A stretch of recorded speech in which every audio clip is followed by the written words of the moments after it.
You all braved snow and ice.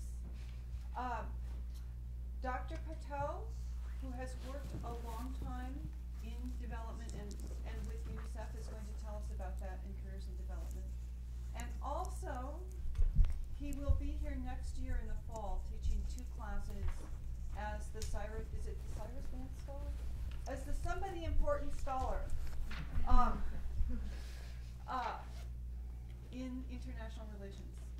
So one of the exciting things for those of you who aren't seniors is to think about taking classes with Dr. Patel next fall. So thank you for coming. Okay, well, my name is Mahesh Patel. We've got about an hour to talk about careers in international development. I kind of think that it's a little bit of a funny subject because, you know, everything is globalizing right now. The commodities you get come from all over the world, and it's actually not surprising that careers are becoming international more and more. It's just like a natural progression, you know. It's not just about labor mobility. It's just things are happening in lots of different places. Products are produced from a number of different places, a number of different countries as well. So people are kind of having more international lives, not just in what they eat, but actually in the way they live than before. The development thing is not quite the same thing as what it was when I started. I mean, when I started, it was, you know, well, there's these rich countries and there's these poor countries, and if you're living or studying in a rich country and you go and work in a poor country, you're doing development work in some sort of way, especially if it's, you know, welfare oriented. But then, and I've been in a number of places that I'll tell you about, and 2 of them are Sudan, and one of them is Sudan, and one of them is Thailand. And both countries, when you go to them, but most especially in Thailand, because it's easier to explain, the Thai calendar is 500 years older than the American Western European calendar. And so when you go, if you go there as a development worker with, okay, we're going to help you with economic, social, and cultural development, it's kind of like there is a jar there, and there is a sense in which people who speak a language in which there's 5 different tones with a certain level of complexity in grammar and in philosophy may regard people who come in with a sort of Descartesian worldview and a single tonal language as rather simplistic in their worldviews sometimes.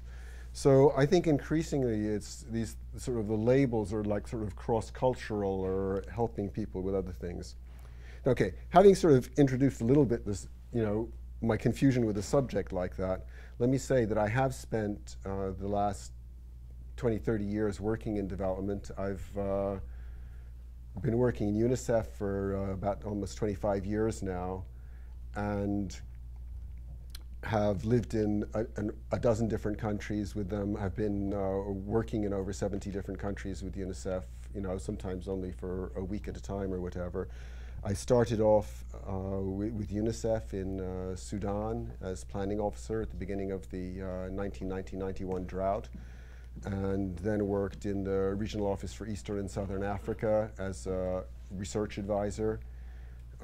Had a similar job for 10 years, had a similar job covering Eastern Europe for a couple of years, and then the last 10 years have been covering Southeast Asia in economic and social policy. And I've loved working with UNICEF. There's a wonderful name recognition going with the brand, and taxi drivers will say, oh yes, we know UNICEF, you know, they put a hand pump in my mother's village or something like that. Or else, yes, you're involved in the schools. And there's something that's, you know, is very satisfying about, you know, living your life, trying to do something that makes the world better in some way. But that's not by any means the only reason people have international careers. And I think it's very helpful to be conscious of all of what is driving you. In some cases, people are interested in a country and they want to go and work in a particular country or study in a particular country.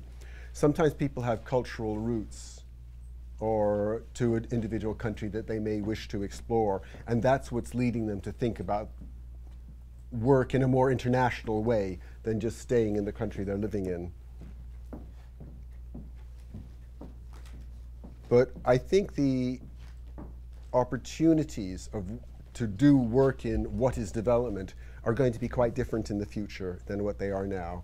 And I'll come back to that in a minute. We're still in a sort of colonial, post-colonial mode. And I think the sort of future of the world is changing in a little bit of a different way. So who are the actors? Where are the places you can go for a career in international development? Well, one of the first things that people think of is the United Nations, and usually followed closely by NGOs. And when you're looking at the United Nations, you'll find that there's now, over 100 different United Nations organizations. Everything from the names you really are familiar with, like the International Monetary Fund, the World Bank, or UNICEF, to things like the World Meteorological Organization, where there's a lot of people talk about the UN as producing all these lots of long, boring reports on things, but there's a huge amount of invisible work that goes on just to put the weather maps of the world together into one picture. There's the International Postal Telecommunications Union. Imagine the kind of meetings that had to go on to decide, when you buy one 90-cent postage stamp, how much money goes to the different countries that it goes through, from the place where it's put in the mailbox to the destination when it comes out. When you make a telephone call, how much is revenue from the cost of that call goes to all the different links on the chain. And these were kinds of intergovernmental meetings that took place in order to sort that out, to sort of make the one world, were only possible in the UN system. That's why that sense is, the UN was necessary in some very fundamental sense. But the different branches of that organization perform very, very different kinds of work. Some of it very specialized. So the World Health Organization, for example, does a lot of work almost entirely within the health system. Then there's the Food and Agricultural Organization, UN High Commission for Refugees. And they, within those, are overriding those specialized areas. There's also distinctions between the agencies on how much they are intergovernmental at a sort of headquarters level, at a global level, and how much they're operational in countries. So organizations like International Telecommunications, World Meteorological Organization will be organized basically in Geneva, high-level government meetings coming together to Geneva to meet and thrash out problems. An organization like the High Commission for Refugees is very, very active in the field in countries where there are refugees at the time.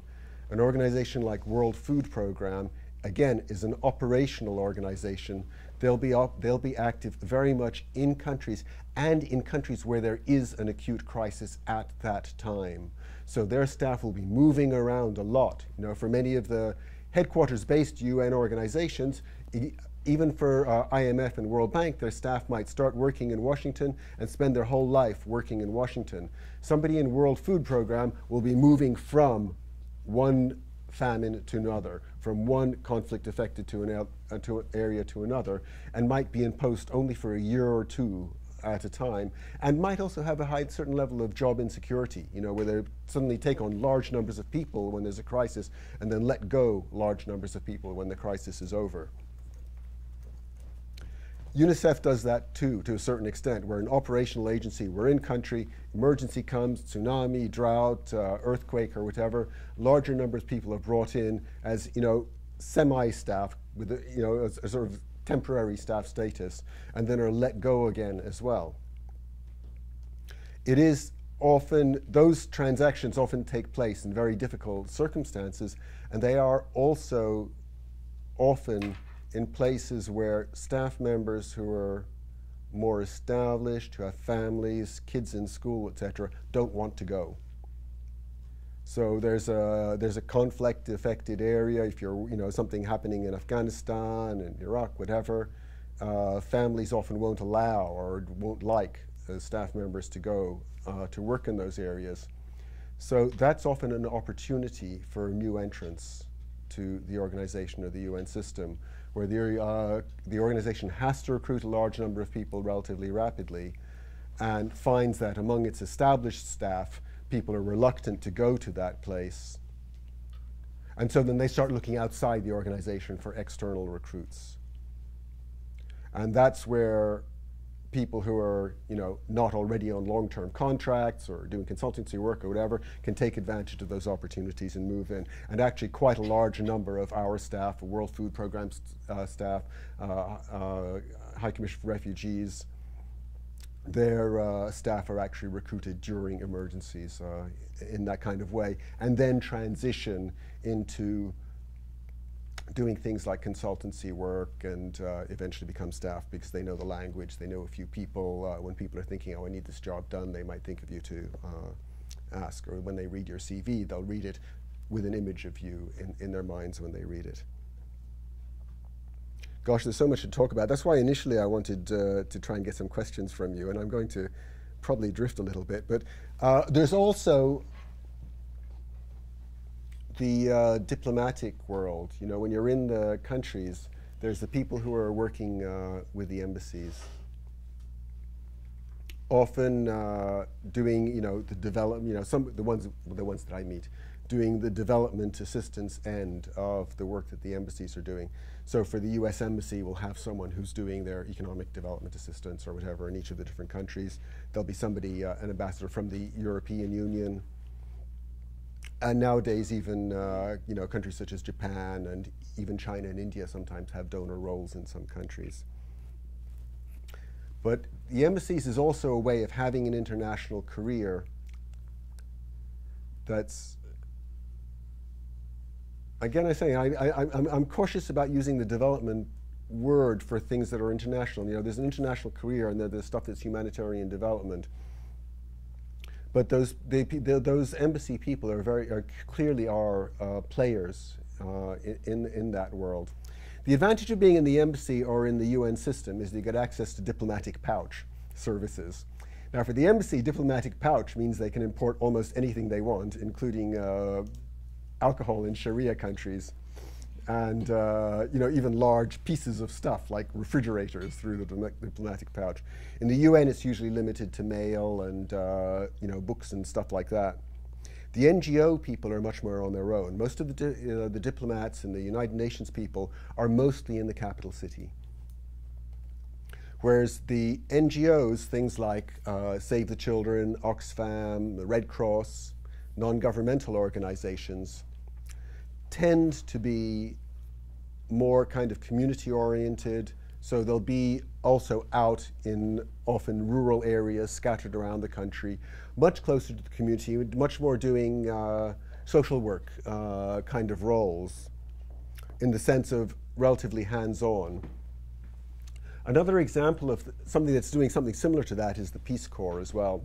And actually a lot of the staff of UN agencies are also people who started off in NGO work in areas where, again, more senior, more established staff wouldn't necessarily want to go, but gained a familiarity with the culture, with the language, and then could also had a potential to do, research or advocacy work on specific topics. So then got brought into the UN system.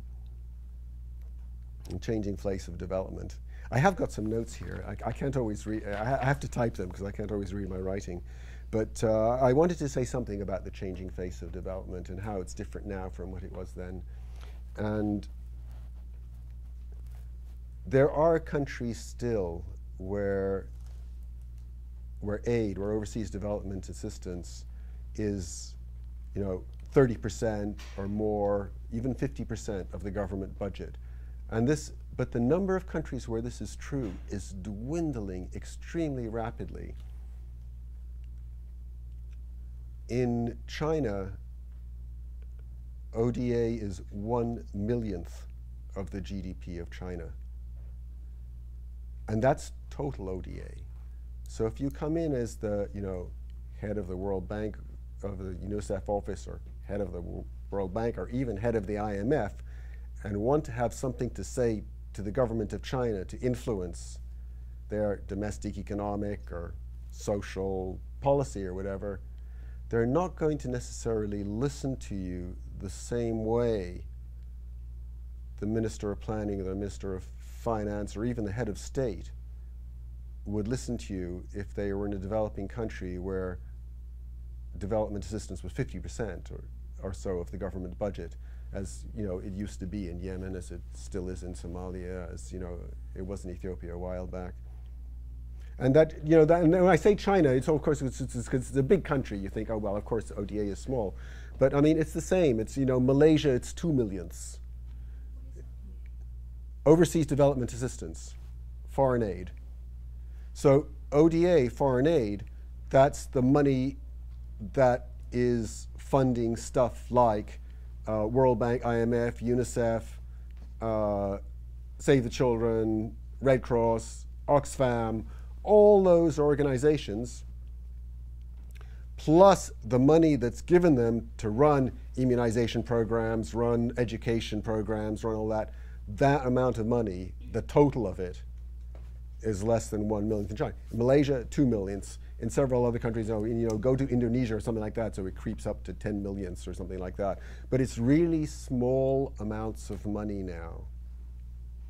And the big traction, to my mind, in development is no longer the international organizations in that sort of way. The international organizations are doing a weaving together of the world. So if you believe in the United Nations, if you believe in one world, then the ideology of the UN, I think, is appealing in that sort of way. But the actual work of development is now done largely by national governments. It's the government's own health program. It's the government's own education program. It's the government's own social welfare program that has the maximum traction on the welfare of the people. What happens with the role of the UN, of UNICEF, of United Nations Development Program, World Health Organization, is that you're in country much more as technical advisors, and much more to promote the exchange of experience between countries. So, bringing together countries is called South-South cooperation. But that, again, to my mind, is often the vision, the one world vision, because it's countries learning from each other. It's not the high-level technical expert coming in from outside saying, you should be doing this. What we found is, the world is more complex than that. Solutions are different in different countries and different cultures. But bringing together countries so that they can learn from each other and exchange experiences is actually as effective or more effective a way of creating progress. And while I say that the role of the government is greater than the role of external agencies, greater even than the role of the government is the role of the private sector in the different countries. Governments are often significantly driven by their own private sectors and sometimes by the absurdly narrow concentrations of wealth. But most of the stuff that people eat, want, live inside is actually made by the private sector. And while there's a huge role in all countries of small-scale domestic capital, the village schools and things like that, and and the whole frameworks, which is one of the areas of how small-scale domestic capital can operate in social programs, is important. Many people have really great careers in the international private sector. We're working with a transnational company that has, I mean, we tend to label anything transnational as evil, intrinsically evil in some sense. But mostly these entities aren't, good or evil in their own right. They are what they are. That's what they're. That's the material. That's the clay that we have to work with. And if you find a company whose goals are close to your own, then why not international career in a private sector company? If I could do, the first company that I bought shares in was Amazon in the really early days, and it wasn't because I wanted to own shares. It was because I wanted to be part of the excitement of the world going from a place where a bookshop contained a few thousand books to a bookshop contained millions of books. And I wanted to be part of it. And I was ready to give them money, but I couldn't give them money, so I bought some shares. And if you find a private sector company that matches your interests, whether it's in healthcare, it can be in education, producing. I've got a friend who's producing textbooks for primary school children, and including gathering folk tales in local languages and publishing them in local languages in a country where they've never been recorded and printed and doing all that kind of stuff before. So I mean, if you can find roles like that, it's not evil because it's the private sector. I mean, it's great. The important thing is what you're doing in society and the effect you're having on the world that you live in or want to be part of, not what it's labeled at. And in these days, the development is not just about getting rich anymore. Really, it's not about working in poor countries. Even middle-income countries often have much higher goals than just getting rich. When I was working with the Lee Kuan Yew School of Social Policy in Singapore, I learned that it grew from 50 to 500 students in like 4 years or something like that. So there was a huge amount of money being plugged into this school, and 80% of the students were on full scholarships on their master's degree program in social policy, and 80% of them were from the region. So I asked the Minister of Planning, well, what the heck's going on here? Why are you spending so much money on a social policy school? I mean, it's, what's the importance of this? It's no investment for Singapore because your, commercial transactions in your economy, which is a very interesting economy, I'll say a few words about that in a second, look quite different from that. Singapore exports 300% of its GDP. I mean, if there's the economist here, you'll kind of know what that means. America exports, 15% of its gross domestic product, or most European countries export, sort of 10 to 20%. They export 300, and they import a huge amount of stuff and ship it out again 5% more expensive to different places. So their turnover is huge, and they take a little bit of profit on it. So they're a trading nation. They're a trading island. They're a hub of communications and trade for Southeast Asia. They're very externally oriented. So I said, what's going on with the Lee Kuan Yew School? What are you doing here? And he said, we're exporting ideology. And that's the level of goals that the Minister of Planning sees in Singapore. It's not about, how do we make our society richer? They wanted the future leaders in Southeast Asia to have studied in the Lee Kuan Yew School, to have studied in Singapore, and to look at Singapore as a reference point for their own visions of development. That was page 1. We're about half an hour into this. I've got a whole bunch of amusing anecdotes. I wonder if I can just get through a little bit of essential stuff. There's issues on, if you want to do the humanitarian development work, the sort of rough edge of the scale, there are issues about safety and violence. There's a lot of people working in conflict-affected areas, and people do get killed there. You know, we all of us have lost friends. You know, a number of friends over the years in those sorts of areas, and it's not. It's not just, you know, glamorous. People do get held up. They do get, you know, sort of guns to their head and those kinds of things. We have to put them through, you know, counseling afterwards. So be cautious for some of those things. They are often there as entry points. And for the UN organizations, we're generally pretty quick about withdrawing our staff. If it looks like there's any sort of hazard, every country where there's a conflict going on has a security officer in contact with all the embassy things, and the UN generally follows the embassy stuff. But some of the NGOs don't. They're very brave. The Médecins Sans Frontières, what's it called? Doctors Without Borders, for example, are a fantastic organization. You know, everybody has a huge amount of respect for them. The Red Cross as well. But often their staff do end up in the middle of conflict situations.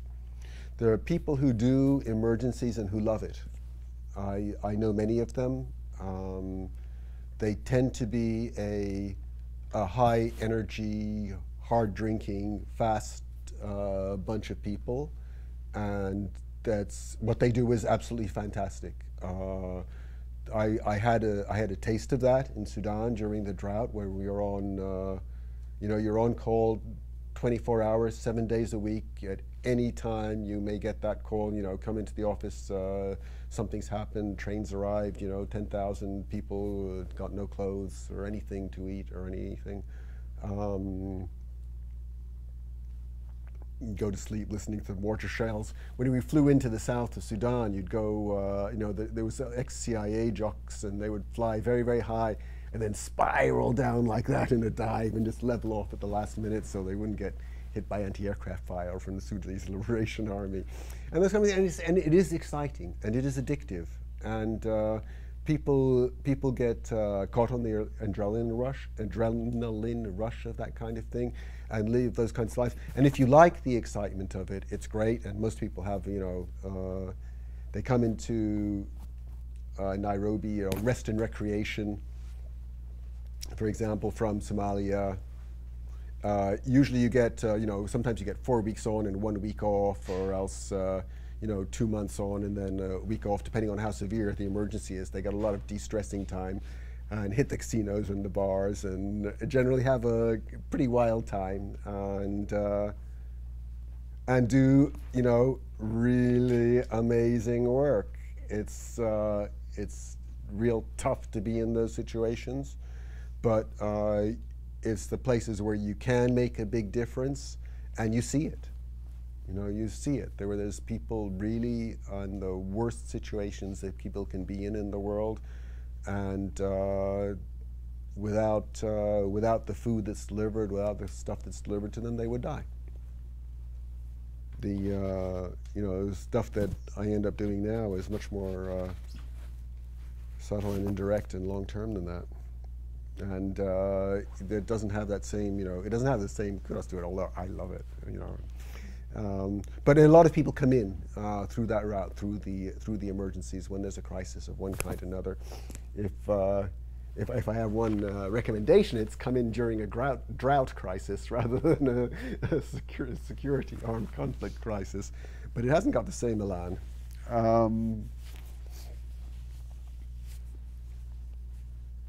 Are we? What should I? I've got other notes down. One note says anecdotes, one says lifestyle, one says cultural sensitivity, and one said what should I study. Any preferences? I should have been looking at you while I read those out. Okay, well, I'll carry on talking. You're shyer than I thought you would be. If you're coming to my class, you'll get out of that. You'll be speaking more than me. Sorry? What should we study? Well, you know, you're going to have heard this so many times that it sounds almost trite, but there's no way to do it except for study, what interests you. And the thing to get away from is those horrible calculations of, well, if I do this and my parents would be pleased, and, it's got quite high status, and like if you find the thing that, and usually it's a matter of self-awareness only. It's not, like it needs to be discovered at some point in the future. It's like if you find the stuff that interests you, now, that's the way to go. Like, what kind of fiction do you like reading about? What's exciting? What are the characters you like reading about in novels? What are the TV shows that you like watching? I mean, just stuff like that. It's in you already. It's just, sometimes it's just a matter of self-awareness. Because all that stuff is done in all countries in the world right now. And that's why I think that kind of, in a way, the label development is, it kind of implies, yeah, well, cultural development, in my opinion, should flow from Thailand to the USA. I mean, I'm just unambiguous. Everybody in the country does meditation, including the ladies. You have to do it to become an adult. That's the rite of passage. When I ask them why are they, all the Thais are sitting in traffic jams in Bangkok, nobody honks their horn. When I asked the head of Institute of Economic Social Research, he says, why is that? He said, well, we learned it makes no difference. And then all the foreigners laughed because, well, you could learn that anywhere in the world, but everywhere else, people are honking the horns. The Thais don't do it. So, what is it? What have they got that we don't got? They got something. Could I ask that question a different way? Which is, there are surely many times in UNICEF when you were looking through a stack of CVs and cover letters, and maybe they had been sorted down before they got to you, so you only saw the top 10 or 5 or something. But as you're doing that, what makes you stop on one? It wouldn't be, I realized at the age of 19 that I really loved French fiction. No. So I think it's just, I think those sorts of things are unknowable. It's like, you might one day think, gosh, I haven't played badminton for a long time, and then you read a CV that says, I like to play badminton. And then you read the CV more carefully. I mean, what can you do? You get so many brilliant CVs across your desk. It's hard to know. If somebody's got, very specific work experience in the exact narrow research area that you want, but if you're just looking, most of our staff are kind of general purpose and stuff like that. Within UNICEF, I work in economic and social policy. So when I see economics, the question I ask myself are they political economy, or else have they got also quantitative skills?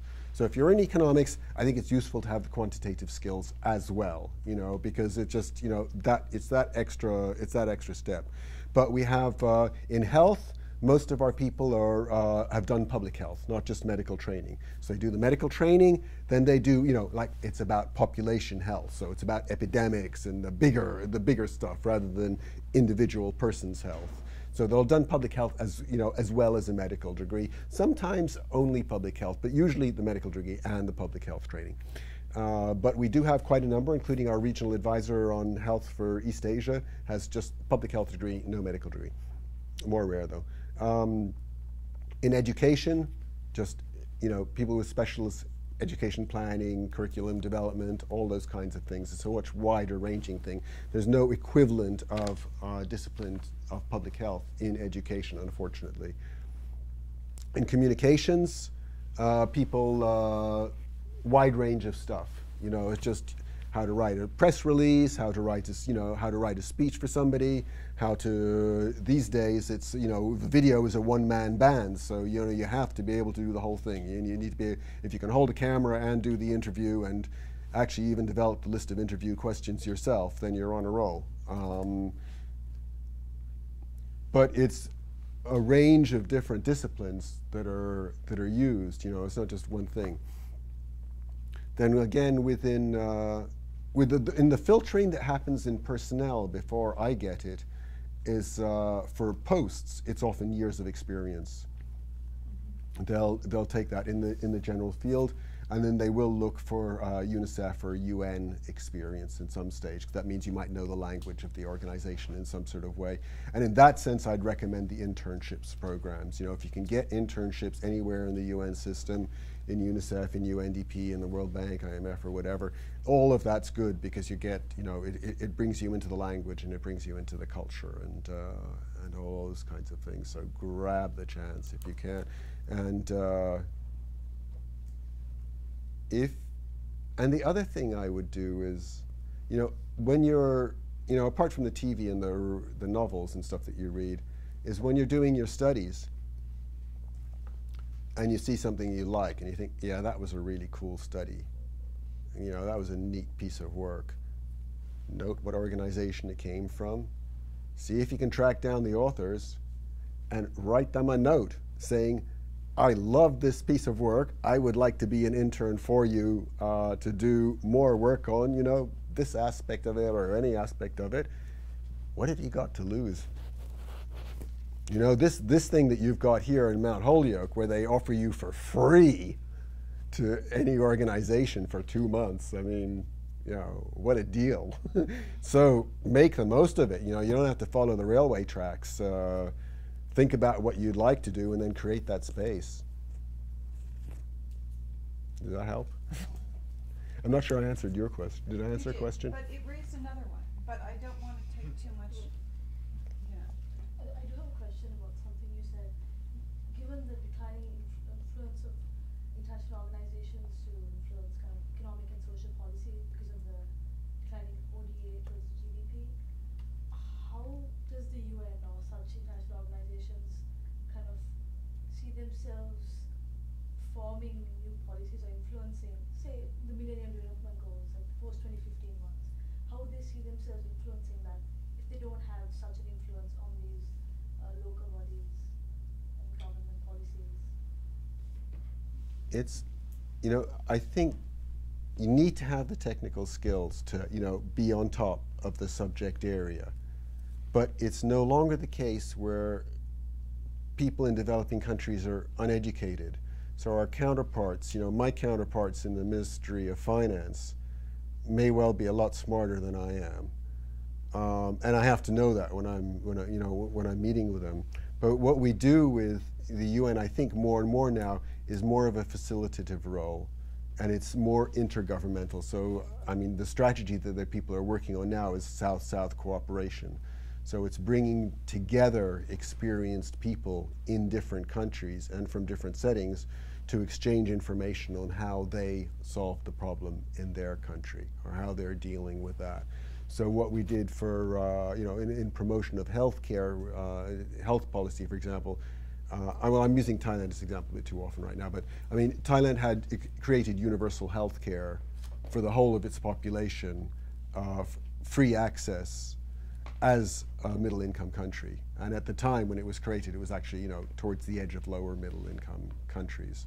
So you bring them, you put them in a position where they can tell other countries about their experience. So for example, they should be brought to the US to explain to the Secretary of Health how, you know, you can do this kind of thing. Then, you know, other countries have the chance to learn from the experiences, and you call it examples of good practice, because you don't like to call it best practice because that means that they're better than the others, and therefore you labeling us as less good.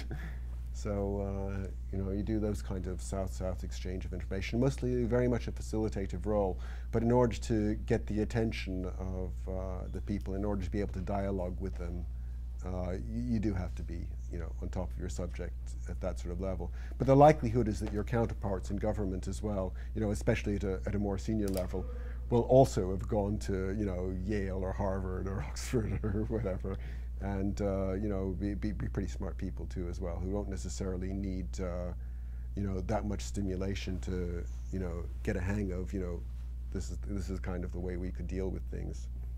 But we'll often have a much better notion than, you know, you have as international external on what's politically feasible in their own countries. Oh, great, thanks. If you could sort of focus a little bit on what you think the field of development might be missing in terms of is there a gap in knowledge somewhere, say a focus on gender or children or research on those subjects, or even technical skills, like is the technology there? So if you could sort of think or like focus on what is missing in what is missing in development right now, or what development, the field of development would like to see. Hey, listen, that's what we're looking for you guys to tell us, because I mean, for me, I'm on my 3rd retirement right now, and when I come back here, that's my 4th failure to retire. But I mean, it's kind of like that's for your generation to decide in a way. To my mind, the advent of the notions of human rights is the next revolution in development. We had a start in the first United Nations development decades in 1960, where out of the 18 objectives of the development decade, there was like this one small paragraph devoted to social sector, and then there's been this gradual transition where social development has been recognized as an important part of development, and then there's been a recognition that it's not just providing health and providing education or whatever, but in some sense people want to create a society. It's not just have a culture, but they want to create a society that they feel happy and proud to live in and be part of. But this notion of human rights has come in, sort of from the edge. It started from the NGO world, actually, and then got adopted by the United Nations to a significant extent. So we have, the Universal Declaration of Human Rights, Convention on Elimination of Discrimination Against Women, Convention on the Rights of the Child, and they've come in establishing, these kinds of markers as, that these things are human rights in some sense, that people believe that they have a right to something, they have a right to education or something like that. But we haven't really made the link to what that actually means in a society. So you can have the right in the Constitution in India that there's been a right to education for so long, and it's been passed in the legislature as well that there is a right to education, and there's so many kids who haven't gotten an education. Now, how is this possible? It says in the Constitution, it says in legislation, everybody has a right to it. So it hasn't translated into being an entitlement or a right that people can actually, claim in an operational sense.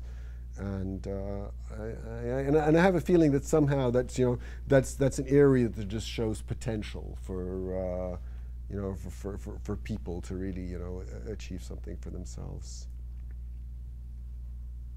Any easier questions than that? Please. So a question about human rights reminded me of a little clip on YouTube when you talk about child poverty, the problem of child poverty. I was wondering what kind of, because intuitively to me, this problem of child poverty is more of a problem that can be solved domestically instead of internationally. So what does UNICEF currently, what kind of role does UNICEF currently play in elevating the problem of child poverty? You see, I should have had you in my lecture yesterday that was canceled because of this inclement weather. Because I was going to actually speak about child poverty and what else? Something else. Oh, social protection, and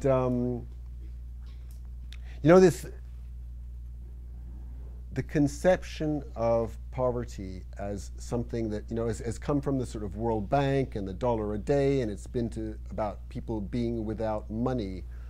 And when you ask people, it's not always what they say is their biggest problem. And so on international adoption, international adoption is now frowned upon, if not, forbidden outright by international organizations. And we didn't realize that it would be a good idea to ban it until we started talking to the kids.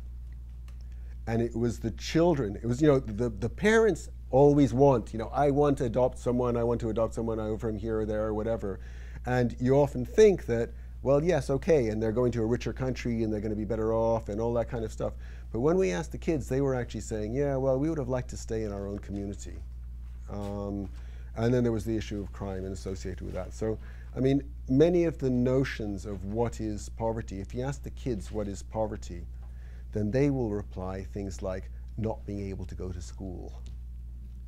And so we've, done this work on, trying to, measure child poverty, but from the eyes of children, where it would be, access to food, access to, education, those kinds of things, because that's what they were, that's what they were basically telling us. And then we did, statistics and maths and jiggery-pokery and all that kind of stuff and communications to kind of make that real. But it is that's one sense in which those NGO and all those community-oriented people have got it right. It makes a huge difference. When we were asking in refugee camps the men what they wanted, then it was generally about money and stuff like that. And then at some stage people started asking the people in refugee camps what they wanted, and all of a sudden there was this huge amount for sanitary towels, which we'd been providing footballs, and we thought we were wide-ranging, not just food, but we were something for the kids to do. And something that I was looking for yesterday, which I couldn't find in Mount Holyoke shops, is skin cream. I mean, if you're in Mongolia or you're in the Sudan and you're out on the sort of plains, having that moisturizer makes a huge difference. So, poverty is very, very situational, dependent, and it is more helpful to to talk to people and get their kind of ideas of what needs to be done than to just say $1 a day, because very often, the part of this movement in social protection is to provide cash to people, solve the problem by giving them some money. But if you're in a rural village and there's no school in the village, being given an extra $1 a day, okay, you can eat more or whatever, but you could have grown that stuff, but it doesn't get you the school. It's a supply side problem. So it requires to me, it's unfortunate that the money measure of poverty has become so important. It's true that money is an equivalent, and it's a measure of value in some sense or other, but it's not necessarily always a useful measure in that sort of way. It's one of the measures, but when we start to use it by itself, we can end up more confused than helpful. Did I answer a question there? Yeah, somewhat. What do you think? Because, to me, just intuitively, for example, even if UNICEF advised a certain country to do this and that to alleviate the problem of child policy, what comes down in the end is still the country itself having to implement the policy and transform the policy into real actions by themselves. So what I was wondering is how does UNICEF or other international organizations make sure those policies get to be implemented and indeed help the children? Right. It's carrying along the big partners with you. So we did on the orphans program in China. We selected, within a province, several small district and administrative areas, and experimented with giving cash handouts, basically, to the families that were taking care of orphans, and followed up measuring the differences in their, school attainment and, their growth charts and, the whole lot, their health status. We did this with the Ministry of Health of China, which is pretty much standard. I mean, that's been the norm, and that's our norm. But in this particular case, we brought the Ministry of Finance as well on the cost side. So they were there as our substantive partners. They came out, to the field. They did that was not our data that was being collected to show to them. It was us bringing them, but they were there, but they were getting their own data, And it was adopted nationally within 2 years of the publication of the results of the pilot. It was the whole, so it was a like investment of I think 7 million by UNICEF and several billion dollars by the government of China when they nationalized that pilot. So it's very much a matter of, you know, working with the partners, finding things that spark their enthusiasm, but gaining their ownership. You know, these days you can't tell them to do it. It's getting their ownership of the results, holding the conferences. In China, there's been several conferences on child poverty where we brought together leading Chinese academics to say, you know, well, we propose this kind of index, we propose that kind of index, this is how it should be measured, that kind of thing. And you know, they come up with their own measure. That's great, but they're, you know, they're looking at the factors that are relevant for them. Is that it? Yeah. I got away with it? Okay, anything else? Any more? Would it be possible for us to contact you in the future? I've just given up all that work. Well, yeah. So how to do this?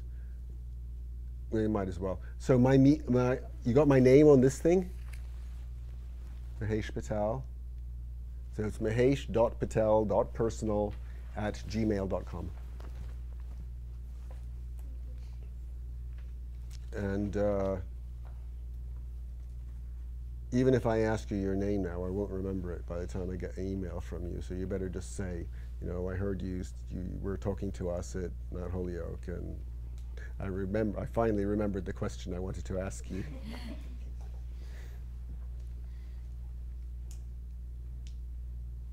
I have a follow-up question.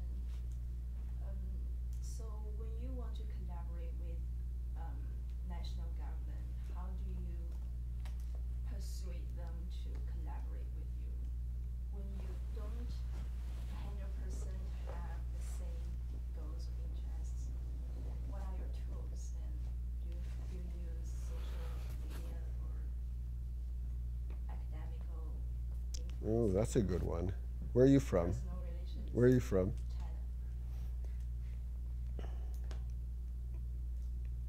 China. Yeah. So that's the challenge. I mean, you know, that's you put your finger on it there, and in some cases it is a communication thing. In this huge war we've had with Nestle's over milk powder, you know, breast milk substitute. You don't know about that.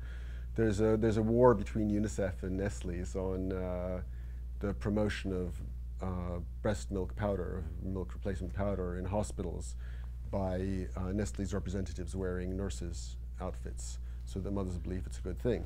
Whereas you know, breast milk's actually the best thing for a baby. The water content of breast milk varies 7 times between Eskimo land and the Sahara Desert. I mean, if you're living in the Sahara Desert, there is 7 times more water in your breast milk than you're living in the north tip of Scandinavia. The antibiotic properties are huge. I mean, there's antigens to the prevailing bacteria in the environment at that time, whatever. So the mortality rate of children who are fed milk substitutes and their growth and everything like that, I mean, it's hugely statistically visible. And of course, Nestle doesn't like it, and we had threats, so we went to we're often in the press with that. In the Philippines, we had the 100 most politically visible people, ladies, sign a sort of thingy. With governments, sometimes you try and embarrass them. I mean, there's a, if you know what PNG is, it's persona non grata. That's when a diplomat gets kicked out of a country for being too anti-government. And so there was a stage in our development where we said that every good head of office should have got kicked out of the country at least once for you know, protesting against injustices in the country. In some cases, people do it. There was somebody who come and chained himself to the flagpole outside a UNICEF office because his child couldn't get an education, and he said it was his human right. So all the press was coming down. So what is UNICEF going to do about this? You know, in many cases, you can co-opt them. You know, in most cases, the people in the government are not, you know, really evil people or anything like that. They want the same things for your country, for their country, that you want for it. So you kind of just like talk about the problems, and very often they're constrained by their, you know, culture, their role, their job, about going beyond certain boundaries. So sometimes you can just, you know, take them and somebody from the Ministry of Health and drive them over to the Ministry of Finance. There was one case where we were dealing with the incarceration of children with adults, where they were putting children in the same cells as adults, which is illegal under, you know, Convention on the Rights of the Child and all that kind of stuff. So we took 3 kids who'd been incarcerated with adults to the Minister of Justice in Kenya and just had them tell him their stories. And that was it. It was decided the next day. The BBC then made a film about incarceration of children with adults in the Philippines. I didn't track the outcome of that, but when that was released, I was in Mongolia, and we went to the Minister of Social Welfare for another purpose the next day, and just started talking about the film, and he said, yeah, that shouldn't be happening here, you know. So it's like that. I mean, a lot of times it's just the visit, just the talking stuff, and it's not that people want to go in a different direction. It's just that, you know, very often they hadn't, you know, thought of it or hadn't thought of a way out of the problem. And sometimes it's really simple stuff, like you know, the governments just don't have enough money in the budget for petrol or diesel to take them to the place where that thing is happening. And so you drive them there. You know, I mean, it's almost all you have to do. So one in Sudan, there were people selling, you know, drugs that, you know, there was a reduced basic drug list of a dozen drugs that just should be available for free in the country that was covering malaria and the most common infections and stuff like that. And then people started selling these government, you know, free drugs in the private pharmacies outside on the capital city where it would be invisible, but outside in the rural areas.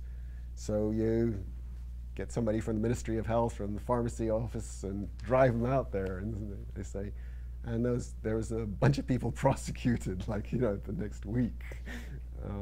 And it was, you know, I mean, a little bit unfair because everybody was doing it and all that kind of thing, but then the others, you know, less people were doing it a month later.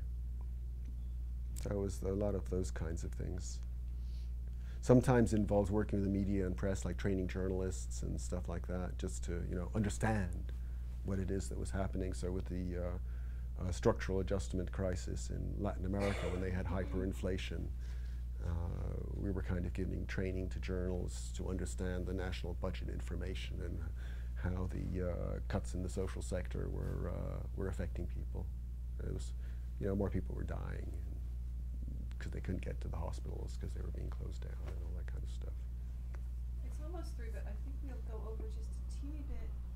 Sarah Franklin, you had a question. Oh, I was just going to ask if you could say more anecdotes, but technically you've been saying already. Oh, anecdotes. Well, I want to tell the anecdotes. Can I have 2 minutes on anecdotes? There was a consultant who came to Khartoum and stayed at the Hilton and left his window open on his first night in Khartoum. and woke up covered in 1 inch of dust because there was a haboob, a dust storm, and flew out of the country the next morning, and it was never seen again. There was also in Sudan, you know, they had this system where it was during the food rationing, during the drought. I mean, the only way we could get food was also, you know, being part of the ration system. So every household was listed in the food rationing system, and you had to sign on to get your, you know, pieces of bread. And they had this pile of papers that was the household in this area, right? And so we went in to register, and the guy was going like this. He wasn't there. He'd moved somewhere else in the pile. It was like, so it was, for the computer science people, it was random search with a replacement, right? Which wasn't the same search strategy that we would expect them to do, which is one by one turning it over, right? And then systematically finding the right household. And it was only years later that I realized, you know, what it is those people were doing. And that was first, you know, okay, it was random search with replacement, so it wasn't a highly efficient search procedure, although it is used in some. But what he was doing was substituting the boring task of going through a pile of paper one by one by one with the exciting task of, are we going to be lucky? Am I feeling lucky? Let's try this. And so, I mean, he turned something that would have been, you know, for so many households, such a tedious thing. Plus, for our particular household, the name had to be translated into Arabic, somewhat arbitrarily. So it wasn't predictable that it would be at any particular place. So what these guys were doing, at the time when I was there, I just thought, oh, here they go again. You know, this is another bit of crazy Sudanese social architecture, was actually, you know, quite sensible from his point of view. Well, that was Sudan. Oh, and there was the 100 best beers in my life are all drunk in Sudan under Sharia law in this, you know, desert environment at plus 40. Sometimes it went up to, while I was there, to 49.5 degrees centigrade, which I don't know if you know it, but that's about the edges of survivability. There's been, somebody once told me about having experienced 52. And, you know, so it was like you were standing in front of a hairdryer, and a cold beer is like nirvana. And but you had to get them through the embassy people, because the embassy people would bring them in the diplomatic pouch labeled as, you know, berry juice or something like that. Yeah. And yeah, I mean, you could say you haven't been lived till you've been chased by an elephant. I don't know, that kind of thing. There was one person who was driving around this, and somebody had the story about the tent being lifted up by an elephant and carried about, you know, 100 yards before it was put down again, just sort of like a tusk underneath the tent. And there was another guy, and this I'm pretty sure is true, although I never actually saw the car, who had a hole in his car door that was a buffalo tusk that had been just, you know, he'd been chasing them, banged into the door. And they say that he kept the thing and just put a cork in it and was driving around the streets of Nairobi. But I never actually saw the car. But so many people told that story that it must have actually been true. Oh, there's so many stories. It's wonderful, wonderful. I mean, I didn't, the elephant, we were in a car for the elephant one, and, you know, if it's 4-wheel drive, going over stream bed, big rocks, you know, and navigating really carefully to get, you know, from one boulder to another so that it wouldn't just be wheel. And they went through, there was these 2 big, huge rocks on either side of the stream bed, went around the corner, and there was like a bull elephant. Like that. It was a surprise to see me as I was to see him. Now, of course, reverse, you know, you don't argue with one of them. And trying to go back down. But this stream bed, I'd navigated very, very carefully to try and, you know, have all 4 wheels on some kind of stone. And so trying to get back in a hurry was actually, you know, an expensive business, because I messed up my transaxle and had to replace the transmission and everything like that on the back. Although we got away, of course, to tell the tale, and, you know, and people always do, you know. You're out walking the dog and you hear the lion roar and you think, oh, I'm about 2 kilometers from the car now. What are we going to do?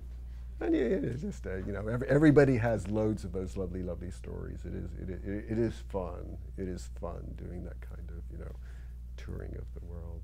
It's a privilege to be able to live in that larger space.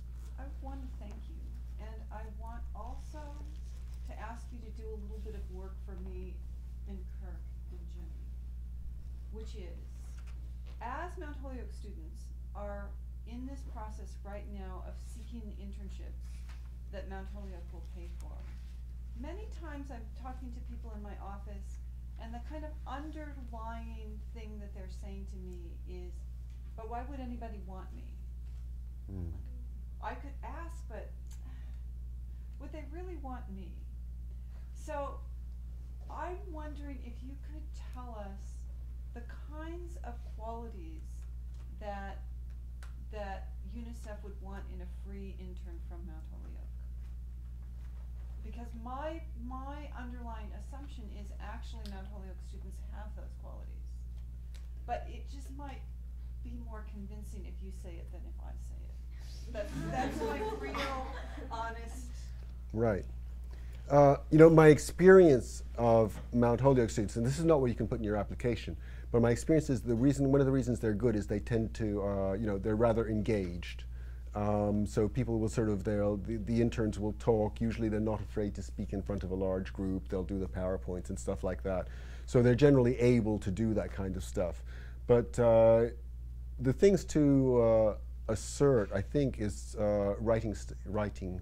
It's the common denominator is the writing skill, being able to produce, fast an essay on something that's succinct, that's not going to go on for 20 pages or whatever, but that in 2 to 5 pages is going to explain something like a briefing note on on any topic under the sun, but to be able to produce something. So if you've got a good piece of writing, that's short. That's not, 4 pages is better than 5 pages, and 2 pages is better than 4 pages. That if it's a briefing note that covers something, because ideally, nobody wants to have to turn the page over. If they can read it on one side, if you can read it on one side of paper, then when you're sitting in the meeting trying to explain what your people have been doing, you don't have to turn over the paper and make it look like you don't actually know. I mean, it's as simple as that, If it's there on the one side of paper, you can scan it and you can see the whole idea in one glance, right? As soon as you have to turn it over, you have to start thinking and remembering and stuff like that. So, I mean, really succinct, good piece of writing that's a briefing note on something, I would say that would be your number one attachment. Okay, Maureen, last question. And then we're done. On that note, how likely it is for an undergrad for a recent grad from Holyoke or any other institution to be hired and sent to another country to start working on the ground? Oh, you mean after you've done an internship, or after you've just a recent graduate? Yes, after you graduate and probably they would have other relevant or similar internship experiences. Then how likely it is for them to Right. be hired? For the United Nations is not allowed to hire staff without a master's degree. It's just excluded. So if you want to work in the United Nations, you need the master's. That's it. Many NGOs will take people with bachelor's degrees, and many worthwhile organizations such like the Peace Corps and those kinds of things will also do that. For consultants, we don't face that restriction, but it's unusual that people in the UN will hire a consultant who doesn't already have a master's degree. Now, then those sort of, that sort of education level granted, how likely it is that you're hired, it is almost impossible. I would say it depends on your perseverance more than anything else. It's just like, how many applications have you filed? Did you give up, or did you keep going? Because it's like, it's the ones, if you're determined to get there, you'll get there if you keep going. And the ones who didn't get there are the ones who stopped sending in more applications.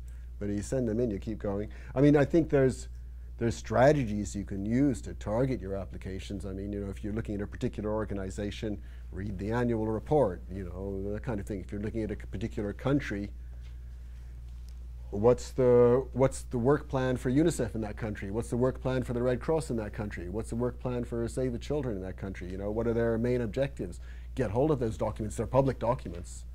They're not going to withhold them if you ask for them. You can just write to the office, and then you get them back again, and you say, well, okay, you know, I happen to have certain experience in this area, and then I mean, the world is not fair. So it's, you know, it's no use asking it to be. But if you turn up in the office and you say, you know, I want to do this and I'm ready to work for free, it's not fair, right? I mean, but that's how it is. You know, and you're there a couple of months because you've saved that money working in a really cool bar or disco somewhere in Boston or something. Then they're quite likely to feel guilty by the end of that and stick you on some kind of minimal pittance that's going to pay your food and board or whatever. I mean, it's just the way it works. And then if you've been there doing that for, you know, a year or two, because nobody had the heart to kick you out because you were working so damn hard and you were there, you know, after everybody else went home at night, as several of my Mount Holyoke interns have actually done, because you guys have used to living with a library that's open till 2 a.m., which I think should be illegal. Your name's gonna come up when they make appointments. Let's put it that way. You know, that's just how it works. Okay, with that very clear strategy. Oh, and if there's an emergency or a crisis, get your rucksack, go there. I mean, there's an earthquake in the Philippines. You know, you're a little bit interested in the Philippines. Strap on your rucksack, get out there and start touring the NGOs and say, I'd like to help. You know, I can write in English. I can write fundraising documents or whatever. We're going to cover how to write a document, a fundraising, an appeal document, donor appeal document in my course. Yes, in the fall? Yeah. I mean, you know, I can write a funding appeal. Yes, in the fall. I can write a funding appeal for donors or whatever, you know, and then people say, yeah, come on board, write it, get it, we need it tomorrow. This is where we're going to stop.